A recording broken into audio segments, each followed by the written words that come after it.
Hi everyone, I'm Kevin Elson. Jay, unfortunately not with us today, but we have a great show for you. We have some mystery, we have some intrigue, and we have some faith to talk about. We certainly do, Kevin. It's great to be with you. And also joining us once again, John Desjarlais. His mystery novel, Viper, which is a sequel, by the way, to his first book, Bleeder. He's going to be speaking about that. I have it right here in my hand. John, by the way, is former producer with Wisconsin Public Radio and teaches journalism and English at Kishwaukee College in Northern Illinois. It'd be great to have him back. Excellent. We're going to talk to him a little bit later on. This is The Day Starts right now.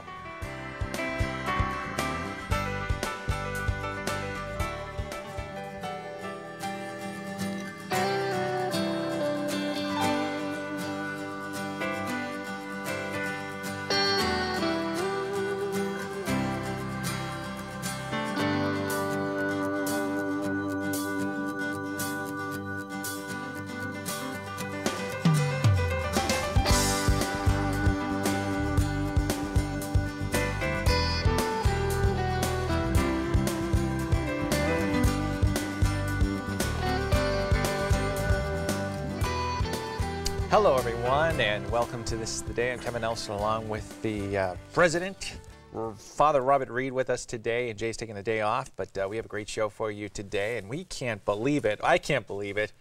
It was snowing last night. I know. Here in good old Massachusetts. I know. I was fortunate. I live in downtown Boston, and I did not have any snow on my car this morning. It's usually a little bit warmer downtown. But when I was driving into Catholic TV this morning, I was going by all kinds of cars covered with snow. It's really much too early for this. It was crazy. It was coming down really good last night. We have snow on the grass at our house, but yeah, I can't complain. My sister-in-law's out in Denver, and they got a major snowstorm out there, lots of people without power and stuff. It's unbelievable. So it could always be worse. It can, it can. And then, you know, you think of the poor people who are suffering in Turkey right now. We've been praying for them all week long as we've been saying the rosary. So many people displaced from their homes and lost family members and friends. So we very much have the people of Turkey in our minds, too, as people of faith. We're praying for them. It's amazing, some of the stories that, they pulled out a teenager last night. They showed on the news after being in the rubble for 4 days. So, yeah, we pray for, if anybody's still alive, hopefully they find them. And we hope that they are able to recover, but it's really kind of devastating. Keep them in our prayer. Yeah. Also, we want to tell you a bunch of different things. As we're starting to get the show going, we have all these things start coming up, and there's so much to talk about. But actually, we just throw this out there because I heard this on the news, and Bonnie mentioned it to us before the show. But it is the 125th anniversary of the Statue of Liberty. Miss Liberty. Yes, yeah. Lady Liberty. So if you happen to see a picture of her, say happy anniversary or something. But it's great. I guess they have webcams up there and stuff too, so you can check it out online. It's amazing. And we're premiering, I understand, Sinner Blinks coming up Halloween. Halloween, yeah. We had. It's kind of scary. Whenever Lino Rulli is around, it's always a little scary. You just, in the sense that you just never know what's going to happen. That's right. Yeah. And so we had him in-house recently, and he produced a number of short programs for us, which we affectionately refer to here at the Catholic TV network as Blinks. He did a bunch of Blinks, and they're called Sinner, appropriately, because that's the name of his book. Yes, yeah. Premiering on Halloween right here on the Catholic TV network. Here. And I believe you have a little brochure there, Father Reed. Well, speaking of Halloween, most appropriately we should be speaking of All Saints' Day, because Halloween, of course, is the eve of All Hallows, the night before the Feast of All Saints. And that's next Tuesday here at Catholic TV. We have a bunch of kids coming in to join us for Mass, and some of them are going to be dressed up as their favorite or name saints. But beyond that, over the past few weeks, the people of the Catholic TV family have been sending in these little folders, and this is my own, and I have written inside of this the names of some of my family members who have died. And I'm going to be placing this in the chapel next week into a special basket, along with all of your intentions, the prayers that you want to be remembered for, the people whom you love who have gone from your life, and we're going to pray that eternal rest be granted unto them, beginning on All Souls Day, which is next Wednesday. And I have the privilege of celebrating Mass that day. That's excellent. It's great to think about those people, and it's great. We're actually going to be thinking about family and faith during November too, and we have a lot of programming on that coming up in November as well. And I actually Go ahead. No, I was just going to say, it just dawned on me, I didn't mean to interrupt, No. but if people are looking at this and they didn't receive one, we'd be glad to send one to you, or you can just take a nice piece of paper and write the names down of those who have died in your family and friends of yours, and we will put that likewise into the basket. Excellent. Yeah. No, we're talking about faith and family. I actually walked by, I walked by Dave Wilkinson's little edit booth there, and he's working on that house and home thing. I'm getting a little nervous. That's the Nelson family? Yeah, the Nelson family, yeah. A little in-depth look. A little behind the scenes on that. There was, we recorded the opening scene a couple of times in a couple of different ways, and there was one very, very funny situation that Kevin proposed, but I guess it didn't make it into the final version. It didn't make it? Wow. Yeah, you'll have to check with Dave on that. All right, I got to take a look at that, yeah. I thought it was going to be great choreography and stuff. But what happened was, just quickly, I knock on the door. I arrive at the house, knock on the door, nobody answered. And I kept knocking, ringing the bell, knocking. And then I opened the door, and apparently Kevin forgot to tell his family that I was coming by. Yeah. And so it was a big surprise. Great. You talk about Catholic sitcom. That was... the original. You know, maybe we could sitcom. save that. That could be another episode for the Willits. True maybe enough. Do something like that. Yeah. Just something to think about. I don't know. Well, we get letters here right now. We'll listen to some things that people have written in to us, Father. And I think you have the first letter. Yeah, Jean writes a really nice letter. Thank you, Jean. On beautiful stationery with a rose, which reminds me of St. Therese. But anyway, she says, I'm so grateful for the Mass on Ion TV. It's a great comfort to me and so spiritually rewarding. May God bless you and all of your staff for bringing Catholic TV to so many of us here on Cape Cod. Writing from Cape Cod, Jean does. And for those of you who don't live in the greater Boston area, just so you know, we simulcast the Mass each morning, Monday through Friday, on Ion TV for those who don't have cable. But you know the weird thing is, Kevin, sometimes people watch it on Ion and they don't realize that further up the dial, be it on Comcast or Verizon or RCN or Charter, that they Catholic can actually TV. watch Catholic TV all day long, 24 hours a day. Yeah. Well, we had a great relationship with Ion, and that's continuing, and it's great that people watch there. And if you have cable, you can get Catholic TV. It's so wonderful to have the daily Mass on TV, the great blessings of our Lord in gathering us in the beautiful celebration of the Mass. The priests are so dedicated and comforting to us, and that is true. The priests do a great job, and they come in from parishes all over the area to celebrate the Mass and to take time out of their busy schedule to do that for us. Like John Carmichael this morning. Exactly. Good From example. Marshfield, yeah. Catherine writes, the telethon was great, Kevin. Kevin's smiling because he's the producer. Having the Daily Mass and the Rosary and other fine programs on Catholic TV is a blessing. And the fact is, Catherine, that the telethon, among other things, helps support the Daily Mass and the Rosary every day. So I'm glad you enjoyed the telethon. And we had a staff meeting yesterday, and somebody actually mentioned about doing it 3 days instead of 2. Can you imagine that? I think they might have been a little... delirious? Yeah, at the time. Yeah, maybe something like that. But it's great. You know, we were talking about the telethon, and we were talking about the great return for people that make pledges. You know, a lot of these things that you see on the telethons, you see, you know, you don't always get like 100% return. And every year, the people that pledge in the telethon, they always, you know, honor that pledge, and so it's a testimony to all the people that watch. They Catholic do. We TV. usually get more than 100% back, which is kind of an interesting thing. It's pretty amazing. I want to say how much I look forward to morning Mass and the Rosary, and to all the places Catholic TV takes me to, especially Europe. It reminds you're reading a me letter. Of my, I thought that was you. I thought you were saying that to me. No, I didn't realize you were reading a letter. This is a real letter. It reminds me of my trips there. Viaggio a Roma is still sensational. And I'm going to let you say that last word. Ci vediamo presto. See you soon. I don't think I could have done it that good. And those are our letters. And if you'd like to write into us and send us a letter and say what's on your mind, you can do that. And you can go to Catholic TV, 34 Chestnut Street, Box 9196, Watertown, Massachusetts, 02471. Or you can write us at thisistheday@catholictv.org. So please do if you have a chance to do that. Hope you do. Well, right now, joining us on the phone is John Desjarlais. He is here to talk about his new book, Viper. And John, thanks so much for being with us this morning. Glad to be with you. John, the timing couldn't be better. All Souls Day is just around the corner, and the sequel to Bleeder is set near All Souls Day. So maybe if you could tell us a little bit about why you chose this time period. Sure, I'd be glad to. Around October 2008, I think it was, I was casting about for an idea for a sequel to my first mystery, Bleeder, when I noticed the ledger in my parish church, the Book of the Deceased. And as a recent convert, I was fascinated by Catholic customs and practices. And so when a mystery writer hears Book of the Dead or Book of the Deceased, you sit up. And I thought, what if there were names in it of people who were not dead? And what if they were being killed in the order in which they were listed? And who would be on that list and why and who's killing them? And the ideas started to just kind of flow there. And then I learned that Mexicans have a holiday at about the same time, November 2, called the Day of the Dead.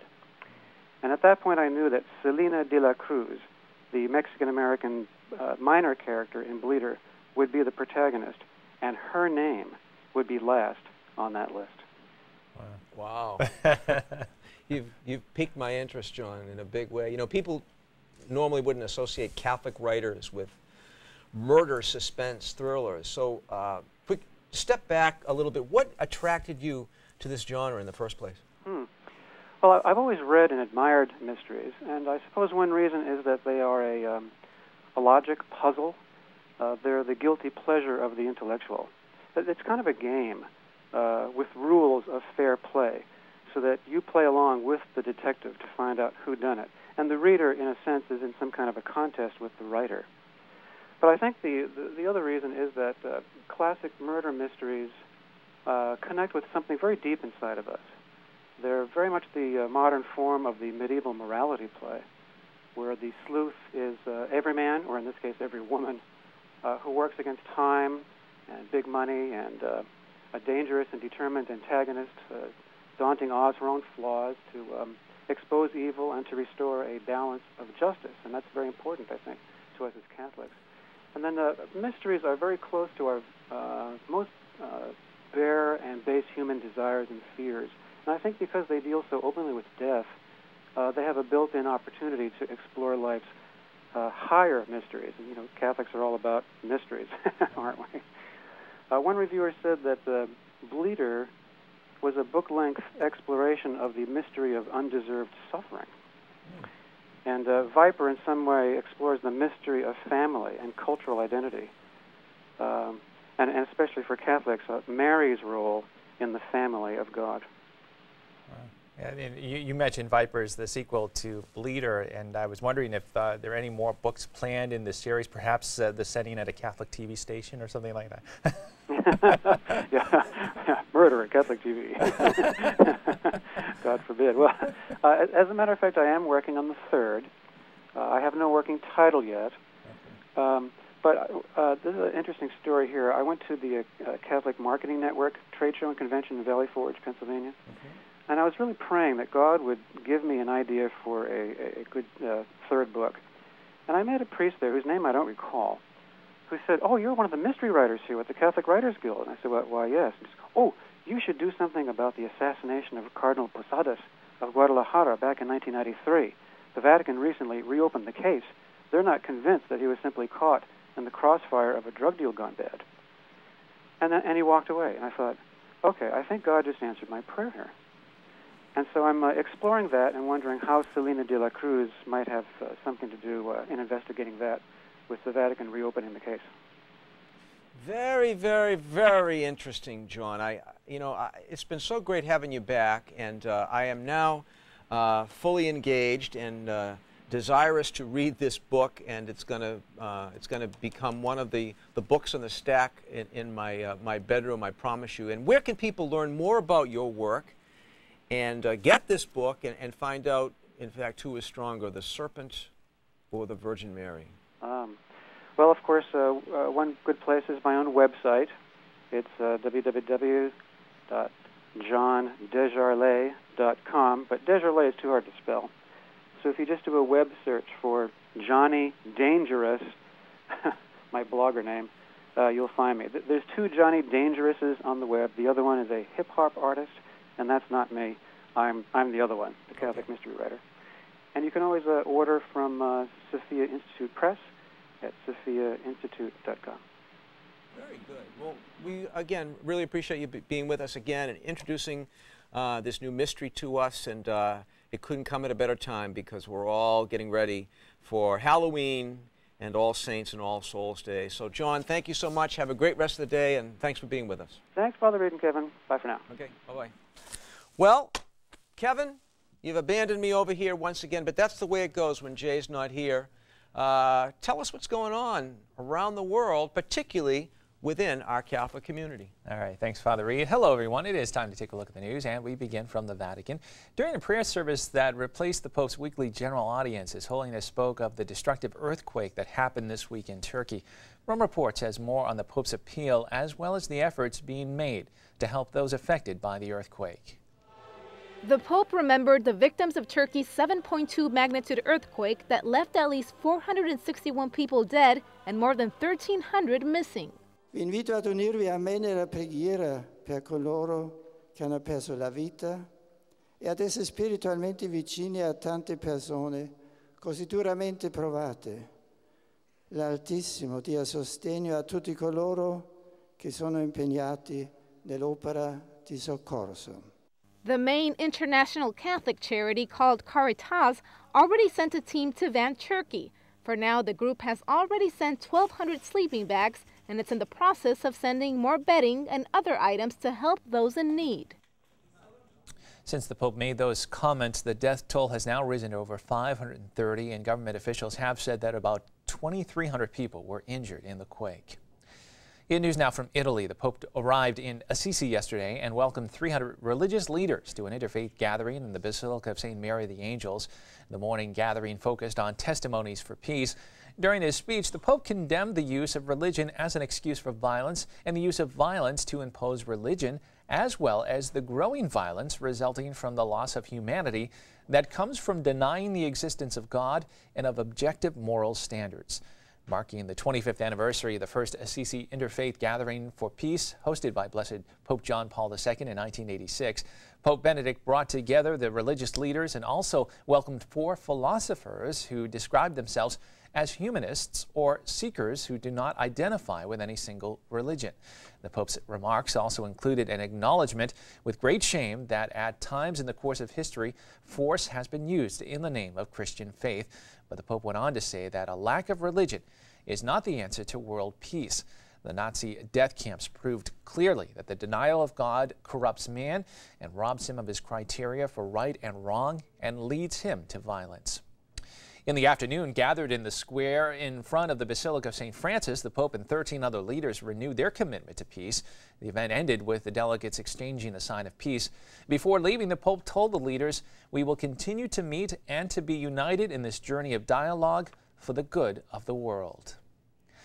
In news now from around the country, Catholic Relief Services will have a new president and CEO come January 1st when its current head, Ken Hackett, retires. His successor, Karen Wu, spoke with Catholic News Service's Julie Asher about her new position. Wu takes over as president and CEO of Catholic Relief Services January 1st, bringing 35 years of experience in the academic and business worlds to the position. The dean of the Mendoza College of Business at the University of Notre Dame succeeds Ken Hackett, who is retiring after serving in the post since 1993. Wu has already begun to outline some priorities for her first months as head of the U.S. Bishops' Overseas Relief and Development Agency. So mission, strategy, and strategy to action and result, developing people, taking a look at our partnerships, looking at U.S. operations, and then fundraising. So those are the 6 big areas that I'll focus on. The Baltimore-based agency's outreach to the world's poor and marginalized people, according to Wu, is Christ's mandate to serve the needy in action. Jesus called us to serve the poor, to love our neighbors, and to care for them. And these are the actions which are taken to make that teaching come to life and be authentic for us. For Wu, being named to head CRS is a privilege. I feel like CRS is the U.S. Catholic Church's family jewels. And it's that sense of awe of being given that and exercising this stewardship for it to do its best work, to develop the vibrancy and that foundation for the future. In Washington, this is Julie Asher for Catholic News Service. And finally in the news, on the first feast day of Blessed John Paul II, Cardinal Donald Wuerl dedicated the Washington Archdiocese new Blessed John Paul II Seminary with a Mass in the seminary's chapel. Cardinal Wuerl prayed that God will bless this house and all who study here so that the vision, the dream, and the legacy of Blessed John Paul II will long continue at the service of God's holy church. Many of the first group of 20 seminarians assisted at the Mass. Currently, there are 72 men who are studying for the priesthood for the Washington Archdiocese, including those 20 from Blessed John Paul. Blessed John Paul's name graces the seminary's entranceway, and a portrait of him painted by Pittsburgh artist Robert Daly is displayed at the chapel's entranceway. Inside the chapel is a liturgical vestment the late Pope wore when he celebrated Mass. A reliquary near the chapel's altar displays the blood of the late Pope from an assassination attempt in St. Peter's Square in 1981. An apostolic blessing by Pope Benedict XVI is on display at the chapel's entrance, and the chapel's altar is the one used by Pope Benedict at his 2008 Mass at National Park in Washington. The altar also has a stone which was once used by Archbishop John Carroll, the first Catholic bishop of the United States. This past fall, the Cardinal announced the formation of the new seminary. The 1951 building chosen was previously used as a friary and then offices. It was renovated to become the new home for the priests and seminarians of Blessed John Paul II Seminary. Well, that is all the news we have for you this Friday, October 28, 2011. We are going to take a quick break right now, but please stay with us. More of This Is the Day is on the way.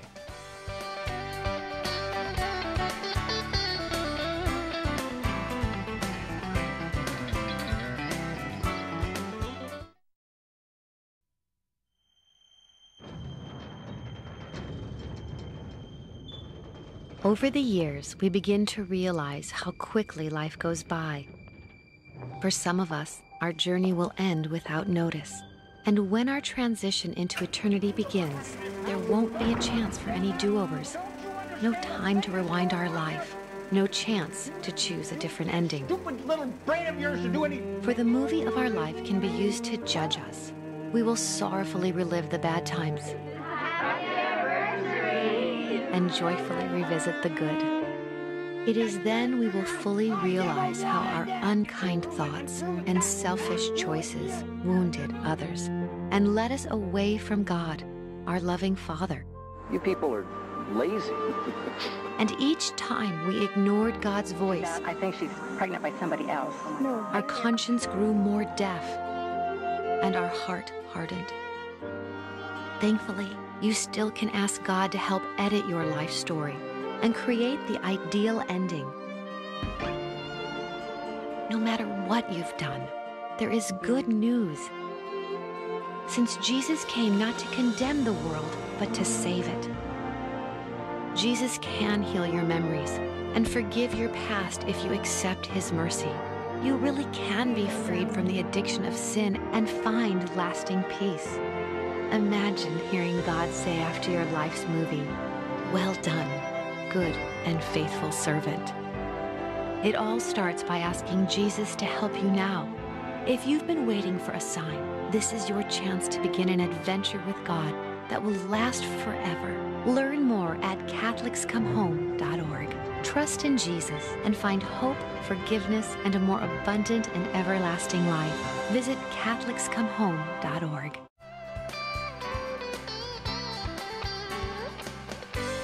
And we are back here on This Is the Day. I was thinking actually earlier when we had John Desjarlais in here and he was talking about his pen name, Johnny Dangerously. Wouldn't it be funny if we get the wrong guy on to get the hip-hop artist? Yeah. That would have been on interesting. the show. Yeah, that would have been. It would have been a little embarrassing. Yeah. But we would have made something out of it. Yeah, we would have got sure. through it, sure. Yeah. Yeah. We're used to that. Yeah.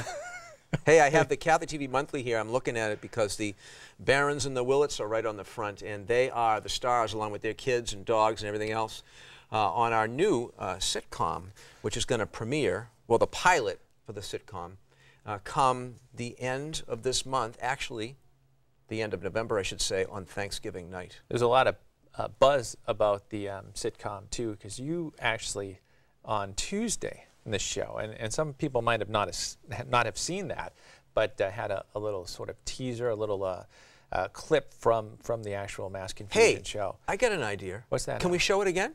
I don't know. The trailer for Mass Confusion. Take a look at this.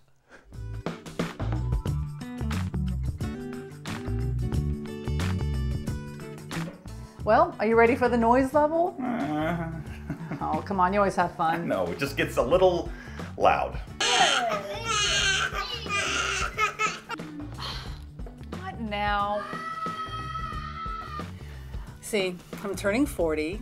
We're making a big deal out of it. It's really not that big of a deal.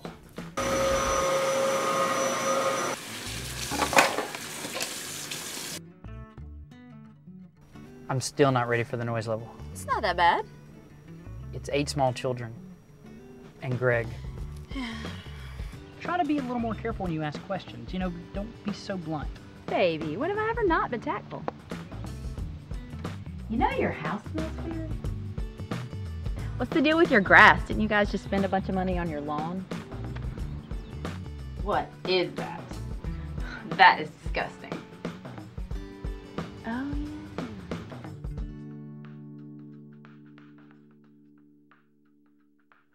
There it is, premiering Thanksgiving night at 8:30. Very funny. That looks pretty funny. What was it like taping that? It was You were hot. down there. They call it Hot Atlanta. We were in Atlanta, and it was hot. But it looks good. It looks like they have a lot of fun, and they, of course, do a radio show together, too, the Willets do. And so we're looking forward to that. And it's getting a lot of buzz already. Absolutely, but it looks pretty funny. And that lady, now, what was the friends' names again? The Barons? The Barons. Mac and that's Catherine right, Barron, Mac and Greg and Jennifer Willets, who are the hosts of The Catholics Next Door on the Catholic Channel on Sirius. I like the Karen lines there, too, with the lawn. That and is disgusting. Yeah. Hey, I just got a tweet. Actually, it's from one of our friends right here in the house, and some people to pray for who have passed away. We're going to put them in the box, and you too can tweet to us at CatholicTV your faithful beloved who have gone from this life, and we'll put them in the box and pray for them all through the month of November. That's excellent. Yeah. Great. It's from Helen Lee. Well, we thank John Desjarlais, who was with us today, and we hope that his new book, Viper, if you have a chance to check that out, you pick that up somewhere where it's sold, and go to his website, Johnny Dangerous. And we'd like to thank you as well for joining us on the show today, and Jay will be back on Tuesday. Looking forward to that, and looking forward to the weekend. And for now, we're going to leave you, but we're going to leave you with God's blessing. The Father, the Son, and the Holy Spirit. Amen. Thank you for joining John Desjarlais, Kevin, myself, and all of us here in the Catholic TV living room. We love coming into yours. Until next time, everyone, have a great day and a great weekend. God bless.